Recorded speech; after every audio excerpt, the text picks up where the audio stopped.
Hi, I'm Dr. Stephen Steep, and I want to welcome you to the Oxford Veterinary Hospital. It's a beautiful spring day in Michigan, and look at me in this garb. What's this all about? Well, if you've been watching our program, you know that we're all about emergency preparedness. We talk to you about how to evaluate your pet to know if it's an emergency situation. We took you behind the scenes at an emergency clinic to show you how it operates, take the mystery away so you know when you need to go there and what to expect. Well, today is about emergency preparedness on a grander scale. Emergencies start at home. Sometimes they impact on a single individual, sometimes they impact on several, sometimes they impact on a community. Today's show about emergencies that impact on communities. I've got a very special guest I'm going to introduce you to, a good friend of mine. We're going to share some stories, some pictures.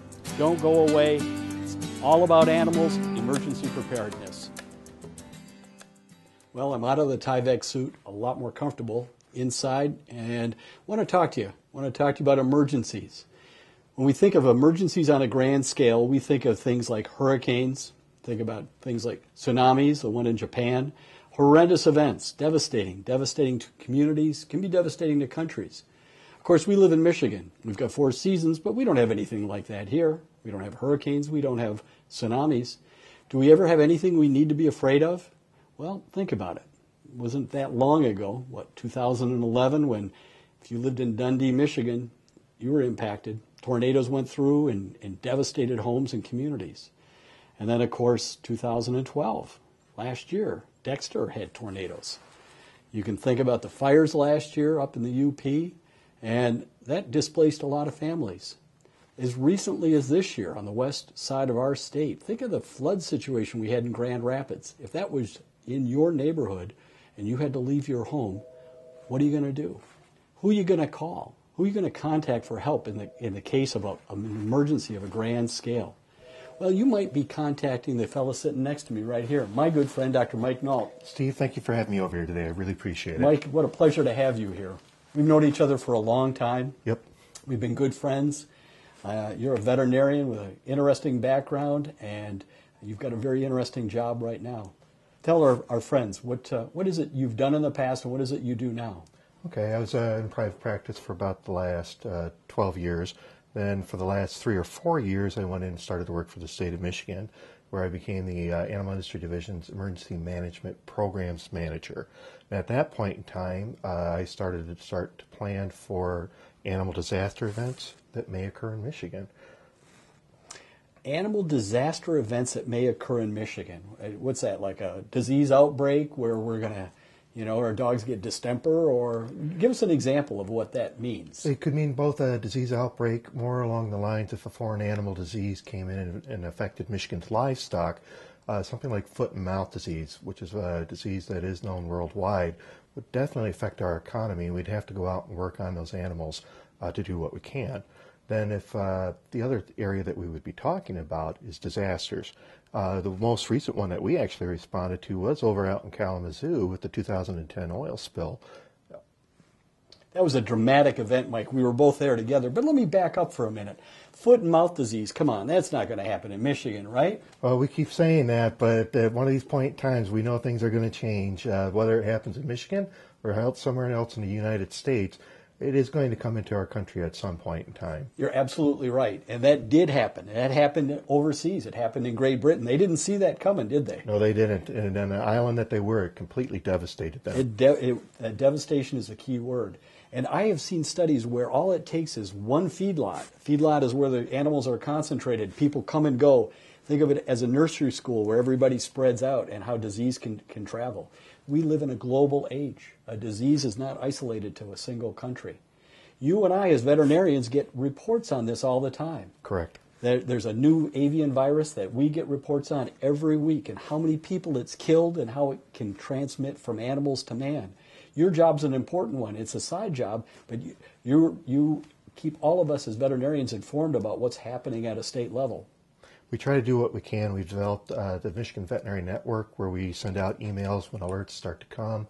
We also have developed the State Veterinarians newsletter, where at least twice a year we'll be sending out updates with what's going on within our state program, so everybody is aware of what's happening around them.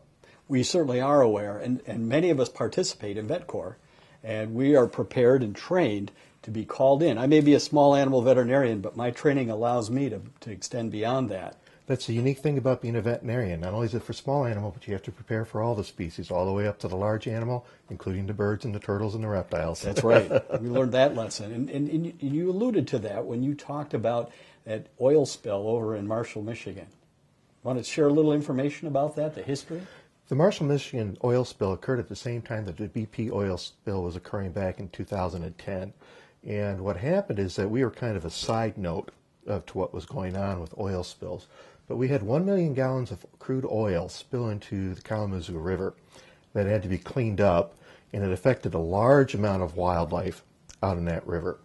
So that's where we got called in with the Michigan State Animal Response Team, MISART, which then responded. I got involved with it where my supervisor said, Mike, we need you to go down and take a look over there. We think it's just going to be an afternoon. We're not too sure how big this oil spill is. Just sit there and observe. It's great incident command system training to get ready for the next emergency response. So I went out and shadowed, followed a person around for a little bit. Once they found out I was a veterinarian, they assigned me to the worker who's going to be in charge of the Wildlife Rehabilitation Center. And for the next 4 to 6 weeks, that's where I was instead of one afternoon. That's a fascinating story because you literally went in there not knowing what you were there for. You're an observer, very not anticipating anything. Did you have a suitcase packed? I had this with me is what I was dressed with, just like this on that day right there. When they said the afternoon, we figured that was pretty good. I had just cleaned out my emergency kit from the car from the night before because I had a softball game.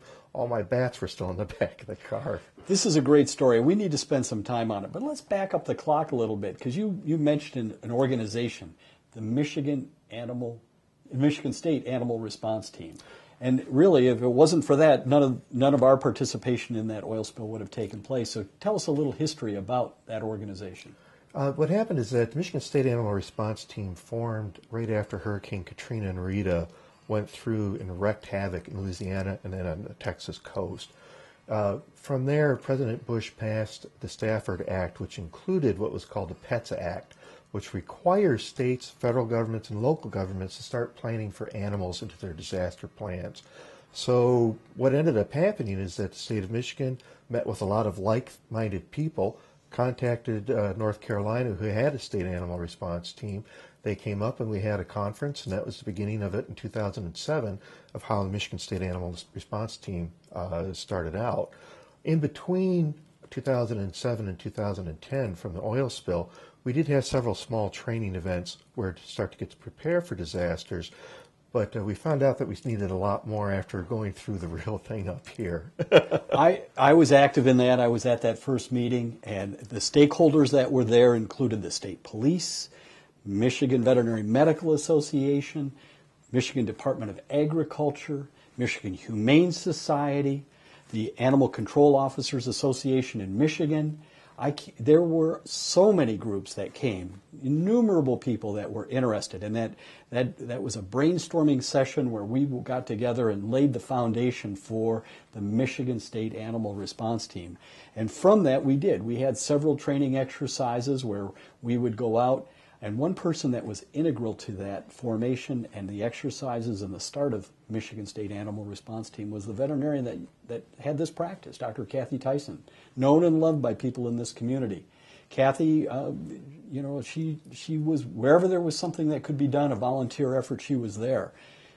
She was down in Katrina and spent a great deal of time down there and volunteered. So that was a monumental occasion when that took place, and we started just not knowing where we were going to go with it. But what a grand beginning, and thank God it was there when we had the oil spill and more things we're going to talk about. Right, because just like you said, we were planning for community. We weren't planning for wildlife. This was a whole thing that caught us by surprise right there. So we were happy to be able to respond. Yes, indeed.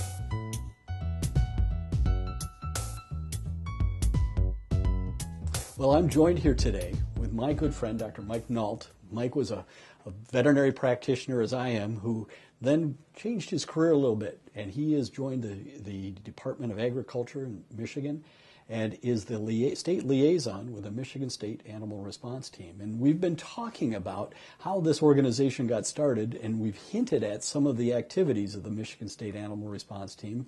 So much more to that story we're going to share with you, but Mike, this is not limited to the state of Michigan.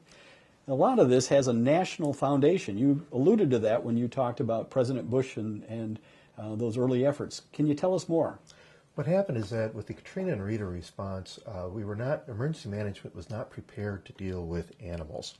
And what we found out is that 60% of the population that owns animals said, no, I'm not leaving without them, and remained behind and became more of an effort to try and save during Hurricane Katrina, especially down in Louisiana and New Orleans.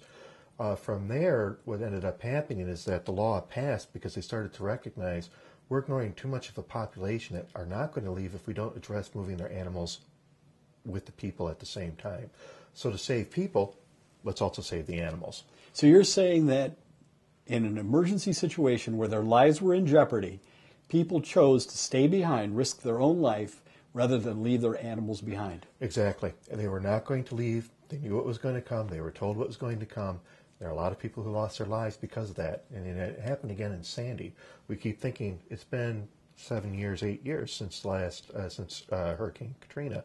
We still have a lot of work that we have to get into there. But that Stafford Act was the first movement to get us to realize we have to plan and put people and pets together to move them. And the crux to that is that if you're going to shelter people, you have to make accommodations to shelter their pets as well. Correct.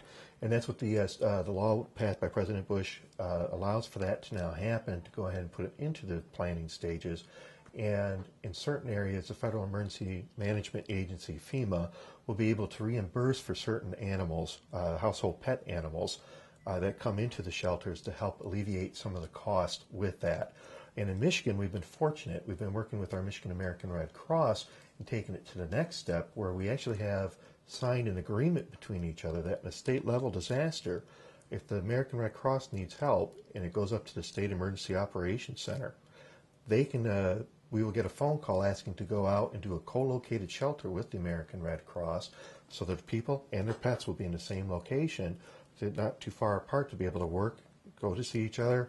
A lot of people that happened in Katrina was that they didn't have much to do. They didn't have their pets. Now with their pet there with them, they have someone to care for. They have someone to comfort them again.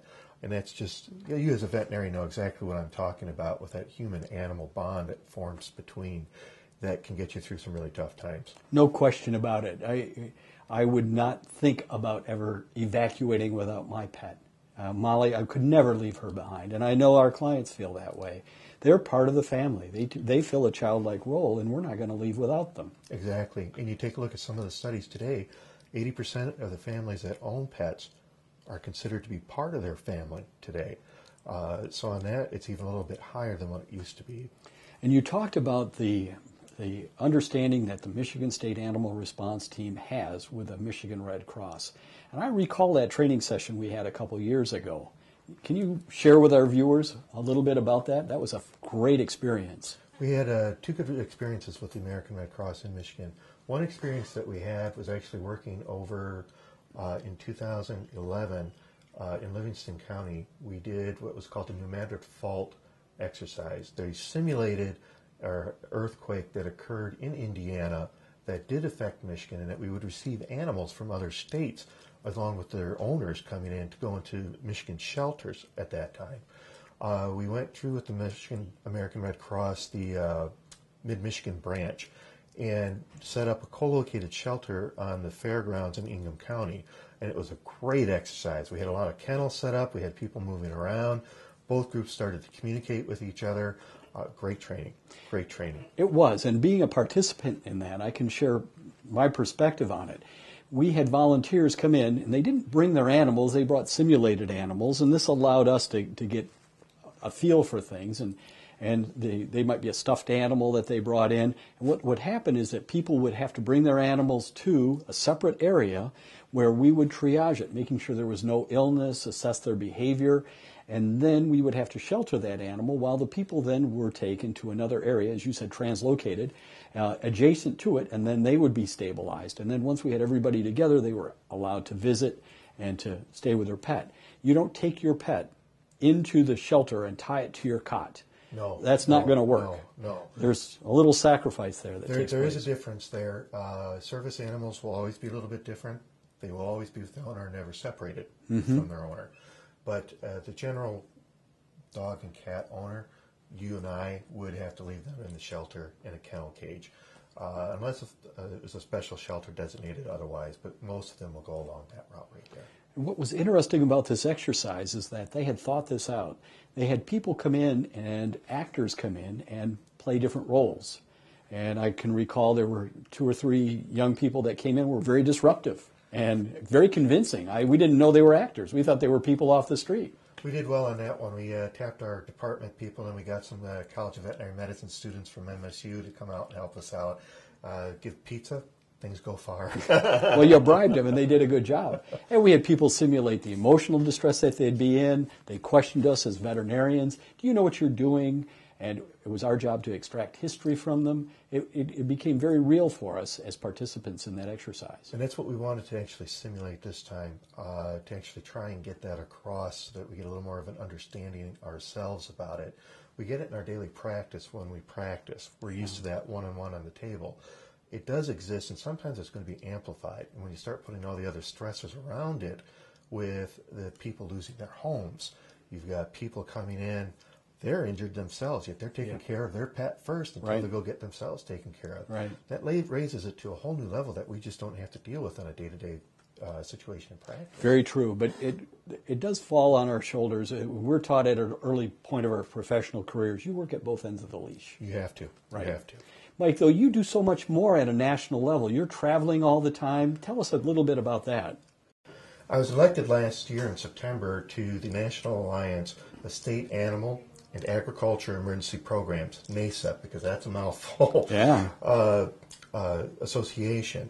That's composed of many state, federal, local veterinarians, a large number of non-governmental organizations that do animal emergency response efforts, much some of them like the Michigan Humane Society that you mentioned earlier, where they all come together and focus on what can we do to make the next disaster go smoother for the recovery and for the response effort for the people within it.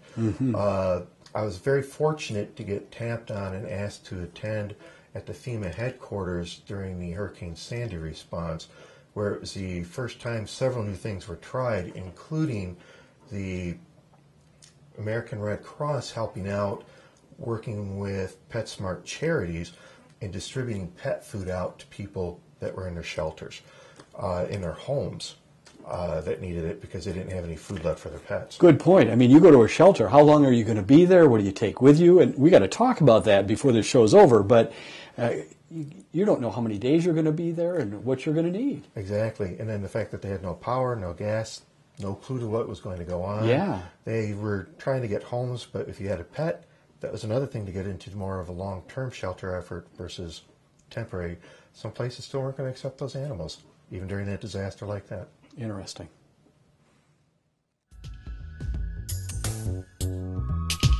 So Dr. Mike Nalt has been filling us in now about what he does on a national level. And of course, we're all about Michigan and the Michigan State Animal Response Team. And Mike and I had a shared experience. He told us how he got a phone call after the oil spill down in Marshall, Michigan, was called down as an observer, and that quickly turned into him being a key player in the animal rehabilitation that took place down there. These animals came in oil spill covered and needed care. And you were there about 48 hours, Mike, and you gave me a call, I think. You were looking for veterinarians, and it was a busy Thursday or Friday afternoon. And, you know, this was a chance of a lifetime. And I looked at my staff. I work here alone, but my clients understand that sometimes you get called away. We closed up the office, and I was on the road within 2 hours. And you came out there with a nice kit that was already with medical supplies. My large animal experience. Sure. So I came rolling in, and the Tyvek suits were out. And what an organization. What an experience we had there. Can you kind of talk about what evolved? What ended up happening is that when we got called out there, one of the first things that we had to do is actually find a location that we could do the wildlife rehabilitation at. And they ended up finding an old warehouse/training center, auction house that they were able to rent. It was perfect setting. It had 2 doors in the back, garage doors in the back to set up. We could go ahead and do intake and outtake. We could set it up to go ahead and put in hot water heaters because we knew we were going to have to clean the animals off, so we had to set up 3 of those. Within the first 24 hours, we were receiving animals after everything had started. That it was identified that here's an oil spill problem that we have to go into a major response mode on. So within that first 24 hours, we had created basically, it was odd. You have your veterinary hospital here right now. You've got the kennels in the back where you can go ahead for the animals to recover after surgery. And so what we were starting to do is that we went out there. We were having animals starting to be brought in as we were getting the tables to set up for the examinations, start looking at the animals. And we were just getting the geese pens set up at the same time. So while we were starting to receive our patients, we were building the hospital and kennel at the same time. So it was a big shelter kenneling effort right there with it. I think within that first year, there were somewhere between 2,500 to 4,000 wildlife animals that came through the building. And I believe there were like about 2,500 turtles that ended up overwintering. This started in July, and when you and I started on that day, it was about 97 degrees outside. It was a very hot summer out there. And those Tyvek suits that you noted earlier, it was a little hot when you took it off and you said you were much more comfortable. We were sweating like crazy in those things. And then when you put it into that, with the birds inside, you really couldn't turn the air conditioning on at that point in time to drop it down into the 70s, because then you'd cause problems to the bird health as they started to come in, because oil affected their feathers. That'd make them sicker. So there was a lot of things that had to be balanced out during this response. Right, it was a fantastic educational experience for us, and thank heavens there were some people that brought real life experience to the table, and we had to be trained. These geese were coming in massive numbers. Waterfowl, of course, are the first affected.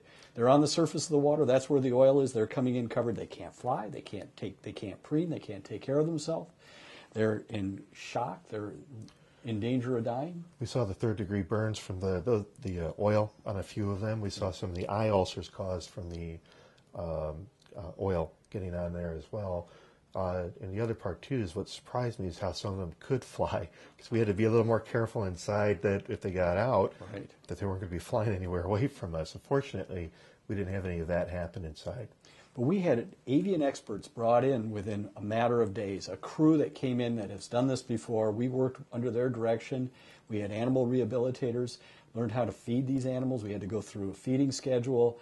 It's not simply a matter of taking them, washing them off, and setting them free. In fact, you had to this washing and scrubbing of these animals so stressful that many of them would have died. They had to be built back up. They had to be provided nutrition, hydration, until they could withstand the stress of cleaning, repetitive cleanings.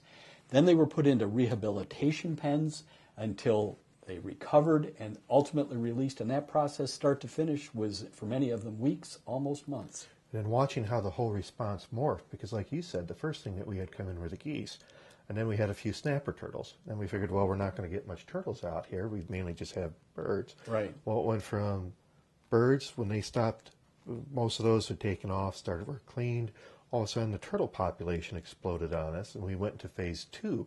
And phase 3 then is when they actually brought some mammals in, such as the beavers, a few opossums, a few other wildlife that we did not expect that we were going to have to work on out there. It was quite a thing. And then watching them have to try and capture the wildlife, because once you catch the dirtiest ones, that's the easiest part. That's right. The second part was getting the ones that weren't so dirty but still needed to be cleaned anyways before being released back out.